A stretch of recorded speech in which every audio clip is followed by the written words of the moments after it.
Boa noite. Boa noite. Prefeitos mencionam mais uma pessoa que supostamente intermediava a liberação de verbas do MEC. Dizem que o pastor Arilton cobrou até R$40 mil de propina. A ministra Carmen Lúcia do Supremo autoriza a abertura de inquérito para investigar o ministro Milton Ribeiro. Líderes do Ocidente anunciam o envio de armamento para a Ucrânia. E alertam para o risco de a Rússia usar armas químicas. O Jornal Nacional está começando. Prefeitos acusaram mais uma pessoa de intermediar a liberação de dinheiro do Ministério da Educação. O prefeito de Boa Esperança do Sul, em São Paulo, é um dos que citaram o nome de Nelly Carneiro da Veiga Jardim. Ela não é funcionária do MEC, mas participava de reuniões com o ministro Milton Ribeiro. Segundo relatos, falava em nome do ministério.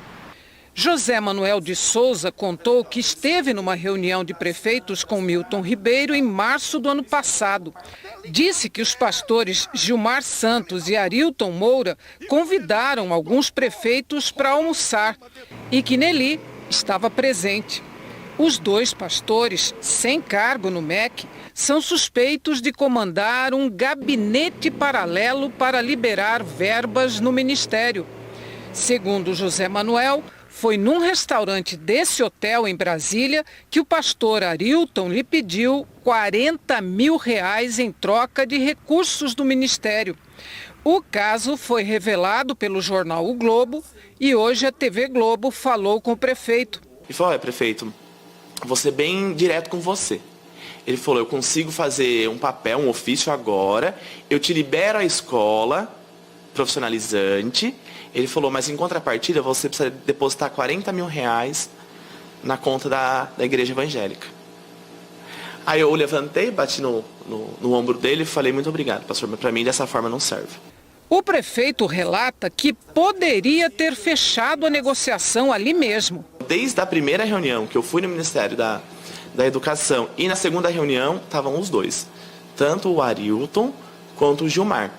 E também junto nesse restaurante que conversava, articulava com alguns prefeitos, estava a Nelly, que estava junto com ele. Que ainda ele falou, quando eu estava conversando com ele na mesa, ele falou, se você quiser eu já chamo a Nelly, ela já faz o ofício e hoje mesmo eu libero para você a escola profissionalizante. Em pelo menos 2 agendas do MEC, Nelly aparece como representante da Igreja Cristo para Todos.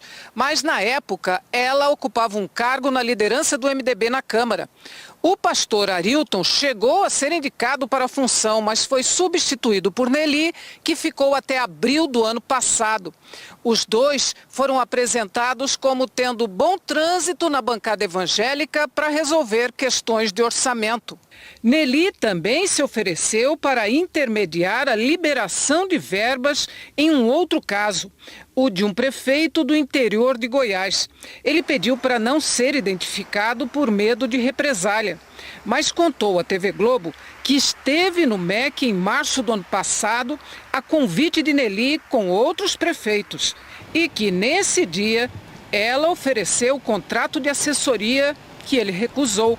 Segundo o prefeito, Nelly continuou insistindo por telefone, como mostra uma mensagem que o prefeito enviou à reportagem.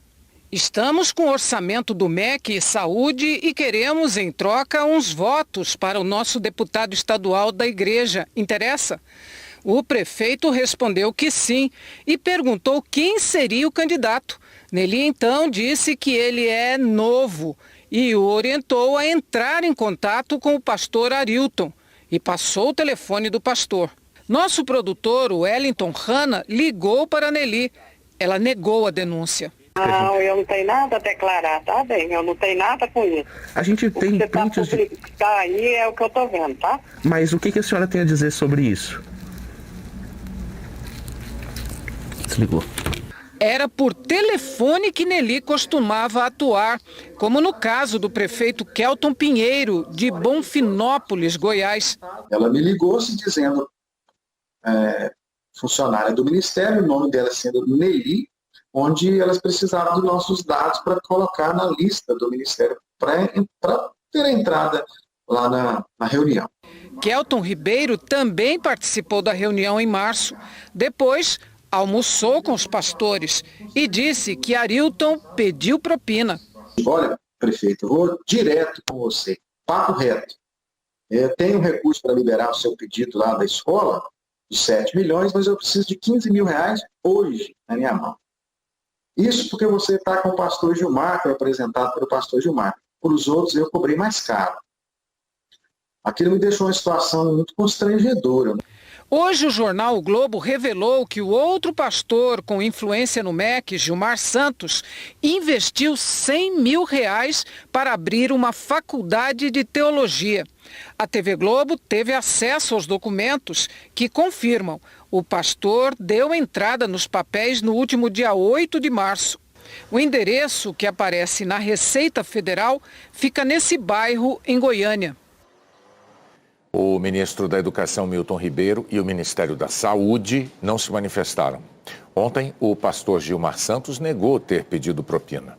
Nós não conseguimos contato com o pastor Arilton Moura. A ministra do Supremo, Carmen Lúcia, determinou a abertura de um inquérito para apurar se o ministro Milton Ribeiro manteve um gabinete paralelo no MEC.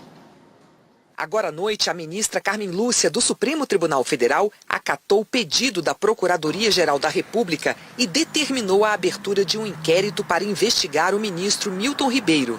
Carmen Lúcia afirmou que a gravidade do quadro descrito é inconteste e não poderia deixar de ser objeto de investigação imediata, aprofundada e elucidativa sobre os fatos e suas consequências, incluídas as penais.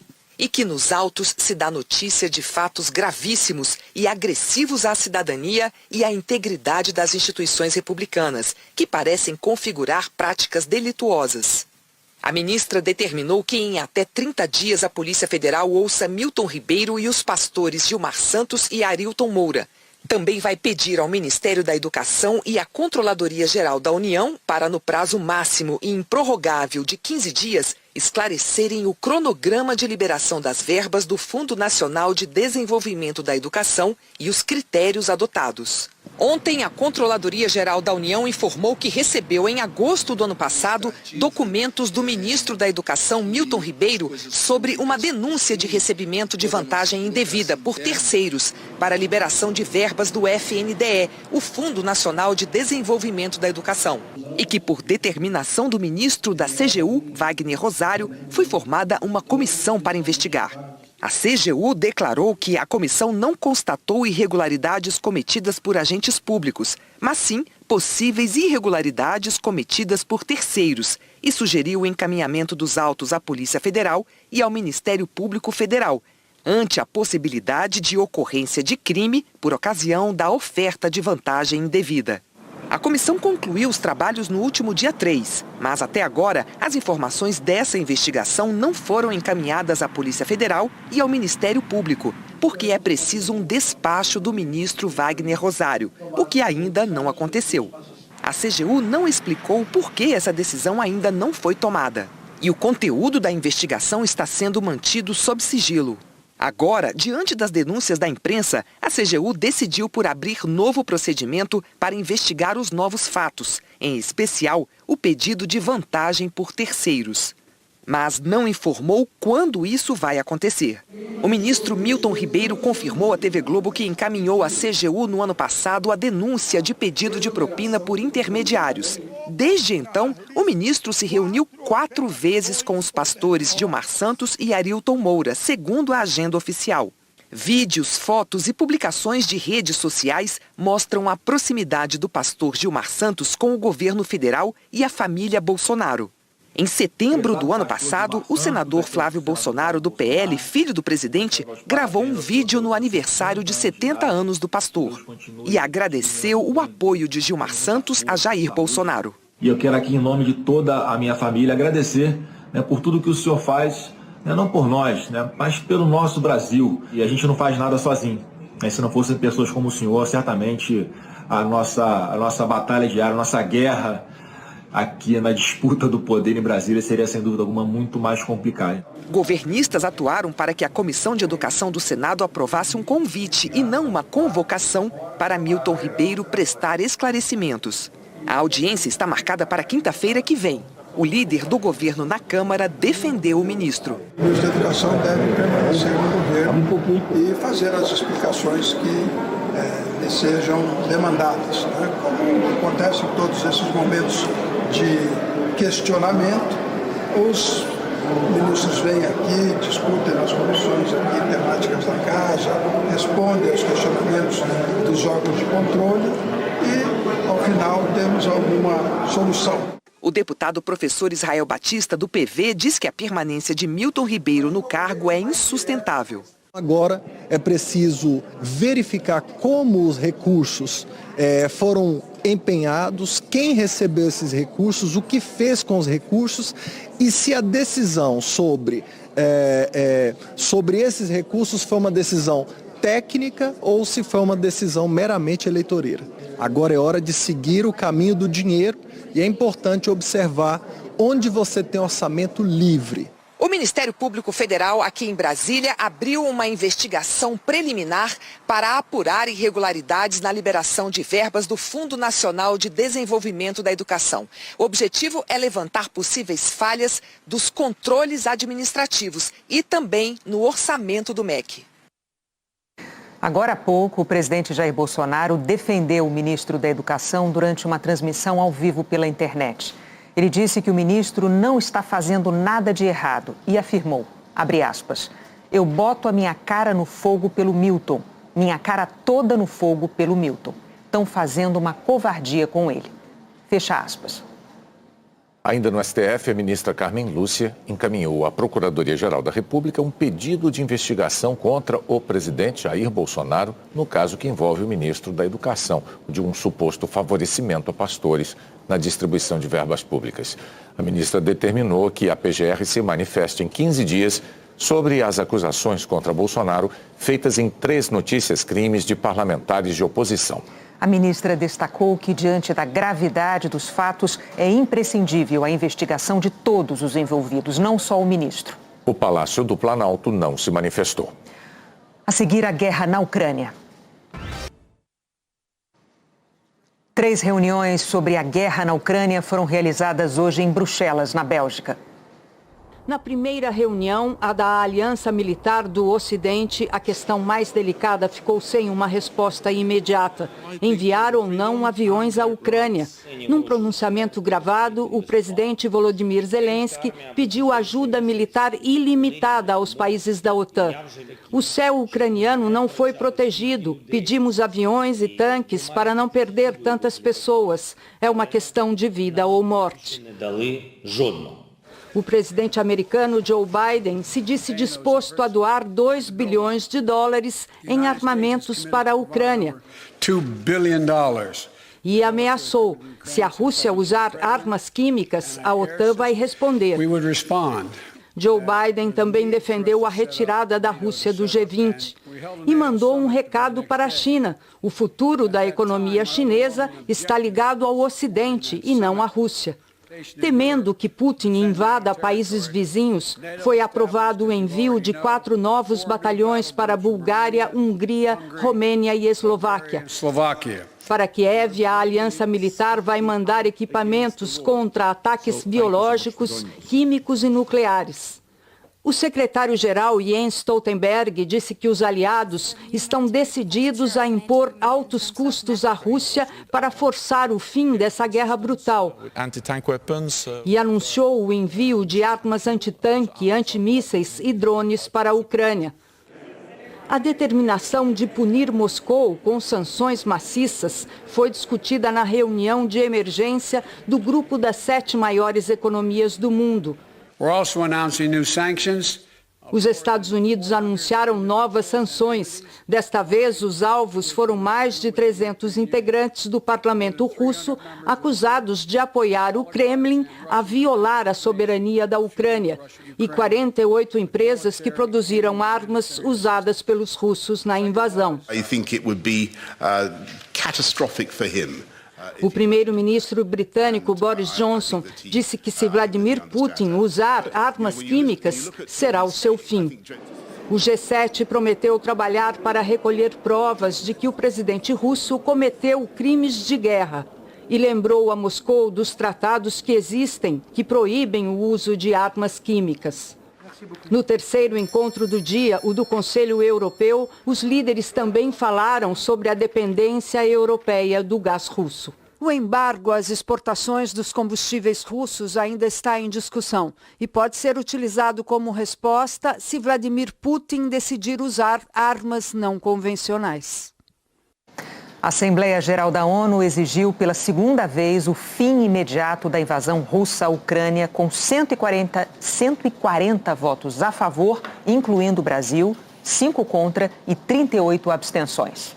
O governo ucraniano acusou a Rússia de matar 6 pessoas no ataque a uma agência de correio. Parecia uma questão de dias até a Ucrânia ficar de joelhos. Mas um mês depois da invasão, o avanço na direção de Kiev atolou no subúrbio. Os combates são intensos, como os de hoje em Sviatoshin e em Irpin. A Rússia também não controla o céu ucraniano. A Ucrânia vem frustrando tentativas russas de entrada em grandes centros, como em Kharkiv. A segunda maior cidade ucraniana viu hoje uma explosão numa agência de correio. O governo local contou que um míssil russo matou pelo menos 6 pessoas e feriu 15. O único grande centro urbano capturado pela Rússia acordou assim. O bandeirão no prédio do governo desafia os invasores de Kherson, como tem feito a população sem armas. A Ucrânia anunciou hoje mais fracassos do inimigo, em um contra-ataque no porto de Berdiansk. O navio russo no Mar Negro servia para o desembarque de dezenas de blindados e centenas de paraquedistas. A destruição agrava problemas logísticos e de reabastecimento. A informação que a Rússia preferiu confirmar foi o controle total de Izium. A ferrovia da cidade conectaria a região separatista no leste com tropas no nordeste e no sudeste também. A versão do chefe da diplomacia da Rússia é que o Ocidente politiza problemas humanitários. Sergei Lavrov recebeu o chefe da Cruz Vermelha. Ele reconheceu a agência como imparcial, mas disse que a Rússia não tem motivo para confiar nas autoridades ucranianas. O chefe da Cruz Vermelha apontou para o desrespeito ao direito internacional pelos dois lados. Ele disse que os corpos de civis e militares precisam ser levados de volta para suas famílias e que os prisioneiros têm que ser tratados de acordo com os protocolos da ONU. O fotógrafo Gabriel Chain conversou com civis vítimas da guerra num hospital de Kiev.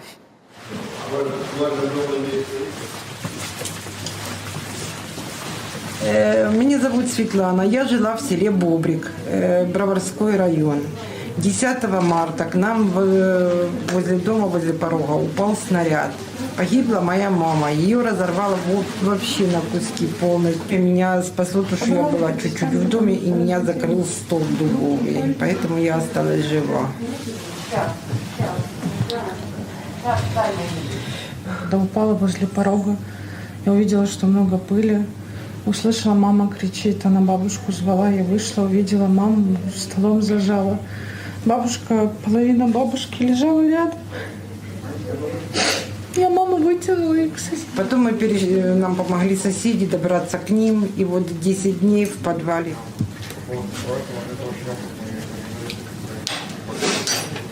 Мама обрабатывала как могла, водкой, чем угодно. Какие были антибиотики, чаи противовирусные, все, что было в аптеке, давала. А 20 числа нам открыли зеленый коридор и нас вывезли. Бабушку во дворе похоронили. Чем виновата была моя мама, которая проработала 50 лет дояркой, такого в 21 веке пережить, это очень страшно.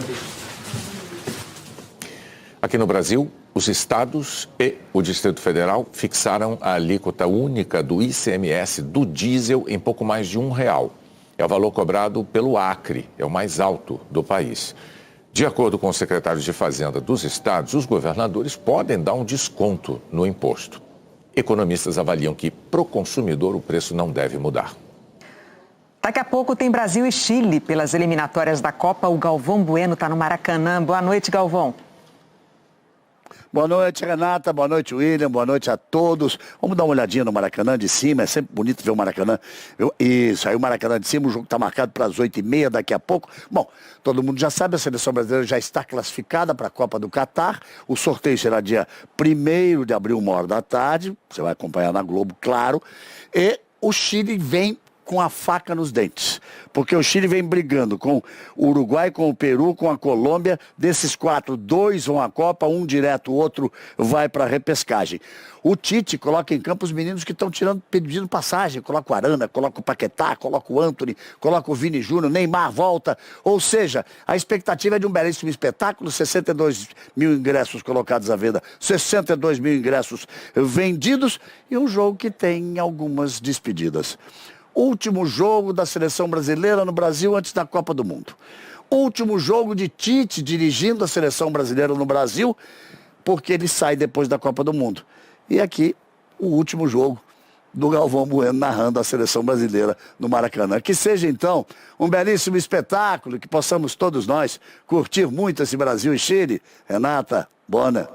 Obrigada, Galvão. É sempre uma honra, é sempre bom ter você com a gente. E a seguir, a pesquisa Datafolha de intenção de voto para presidente. O Datafolha divulgou uma pesquisa de intenção de voto para a eleição presidencial com margem de erro de 2 pontos percentuais.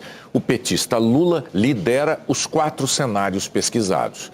A inclusão de nomes como Janones, Vera Lúcia e Péricles e a saída de Aldo Rebelo, Alessandro Vieira e Rodrigo Pacheco dos cenários testados anteriormente impedem a comparação direta desta pesquisa com o levantamento eleitoral realizado pelo Datafolha em dezembro de 2021. Naquela época, considerando os 2 cenários consultados, Lula oscilava entre 47% e 48% e Bolsonaro entre 21% e 22%. Vamos aos números do cenário em que o candidato do PSDB é o governador de São Paulo, João Dória. Lula aparece na frente com 43%. Com a margem de erro tem de 41% a 45%. Jair Bolsonaro do PL, 26%. Com a margem de erro de 24% a 28%. Com 8%, Sérgio Moro do Podemos tem de 6% a 10%. Ciro Gomes do PDT, 6%. Portanto, tem de 4% a 8%. João Dória, do PSDB, 2%, com a margem de erro de 0 a 4%. Com 2%, André Janones, do Avante, também tem de 0 a 4%. Vera Lúcia, do PSTU, Simone Tebet, do MDB e Felipe Dávila, do Novo, tem 1% cada, de 0 a 3%, com a margem de erro. Leonardo Péricles, do UP, foi citado, mas não alcançou 1%, tem de 0 a 2%. 6% disseram que votariam em branco, anulariam ou não votariam em nenhum desses candidatos. 2% não sabem. Agora o cenário em que o candidato tucano é o governador do Rio Grande do Sul, Eduardo Leite. Lula tem 43%, com a margem de erro 41% a 45%. Jair Bolsonaro, 26%, com a margem de erro de 24% a 28%. Sérgio Moro, 8%, de 6% a 10%, com a margem de erro. Ciro Gomes, com 7%, tem de 5% a 9%. André Janones, 3%, portanto, de 1% a 5%. Vera Lúcia, Eduardo Leite, do PSDB, e Simone Tebet têm 1% cada, com a margem de erro de 0 a 3%. Felipe Dávila e Leonardo Péricles não alcançaram 1%, têm de 0 a 2%. 7% disseram que votariam em branco, anulariam ou não votariam em nenhum desses candidatos. 3% não sabem. Agora o cenário em que João Dória é o candidato tucano e Simone Tebet, do MDB, não concorre. Lula tem 44%, com a margem de erro 42% a 46%. Jair Bolsonaro, 26%, de 24% a 28%. Sérgio Moro, 8%, de 6% a 10%. Ciro Gomes, 7%, de 5% a 9% com a margem. André Janones, 3%, de 1% a 5%. João Dória, 2%, tem de 0% a 4%. Vera Lúcia e Felipe Dávila têm 1% cada, com a margem de erro de 0 a 3%. Leonardo Péricles não alcança 1%, tem de 0 a 2%. Votos em branco, nulos ou nenhum desses candidatos, 6%. 2% não sabem. Agora a simulação em que Simone Tebet é a candidata do MDB e o tucano João Dória não participa. Lula tem 43%, com a margem de erro 41% a 45%. Jair Bolsonaro, 26%, com a margem de erro de 24% a 28%. Sérgio Moro, 8%, na margem de 6% a 10%. Ciro Gomes, com 8%, também tem de 6% a 10%. André Janones, 3%, de 1% a 5%. Vera Lúcia e Simone Tebet têm 1%, de 0 a 3 na margem de erro. Felipe Dávila e Leonardo Péricles não alcançam 1%, têm de 0 a 2. Votos em branco, nulos ou nenhum desses candidatos, 7%. 2% não sabem. O Datafolha pesquisou 7 cenários de segundo turno. Lula lidera, mas Bolsonaro diminuiu a diferença para o petista e para os outros adversários.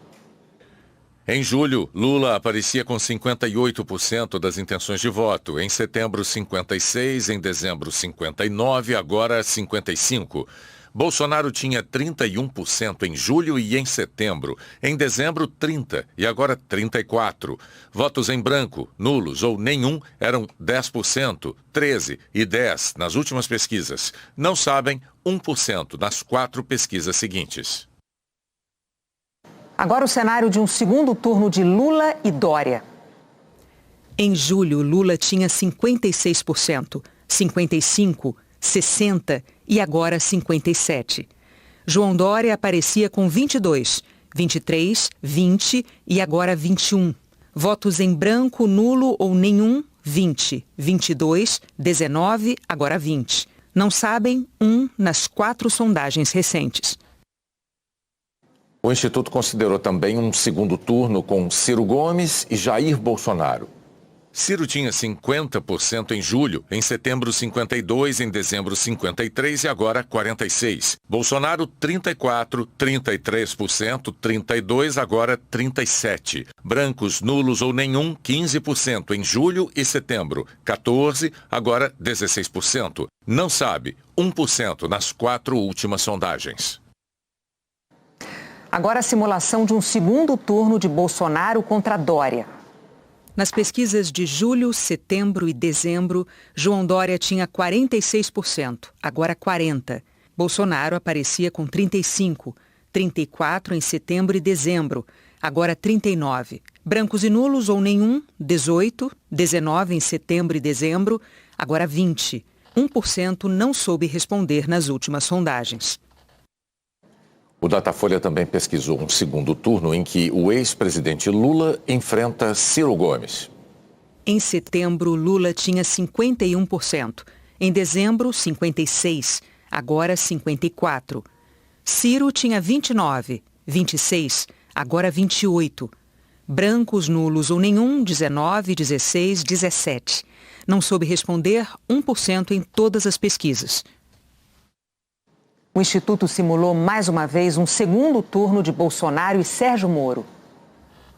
Em dezembro, Sérgio Moro tinha 48%, agora 42%. Jair Bolsonaro, 30%, agora 34%. Brancos, nulos ou nenhum dos dois eram 21%, agora 22%. Não sabe, 1% nas duas. O Datafolha pesquisou novamente um segundo turno em que o ex-presidente Lula enfrenta Sérgio Moro. Em dezembro, Lula tinha 57%, agora 54%. Sérgio Moro aparecia com 31%, agora 32%. Brancos, nulos ou nenhum, 12%, agora 13%. Não soube responder, 1% nas duas. O Datafolha também divulgou uma nova sondagem sobre a avaliação do presidente Jair Bolsonaro. A taxa de reprovação recuou de 53% para 46%. Em março do ano passado, 30% consideravam o governo Bolsonaro ótimo ou bom, 24% em maio e em julho, 22% em setembro e em dezembro, agora 25%. O governo era regular para 24%, depois 30%, 24% em 3 pesquisas, agora 28%. 44% consideravam o governo ruim ou péssimo em março passado, depois 45%, 51%. Em setembro e em dezembro, 53%. E agora, 46%. Não souberam 2% e 1% nas 5 pesquisas mais recentes. O Datafolha ouviu 2.556 eleitores em 181 municípios anteontem e ontem. E depois do futebol, tem Um Lugar ao Sol, BBB e o Jornal da Globo. Boa noite.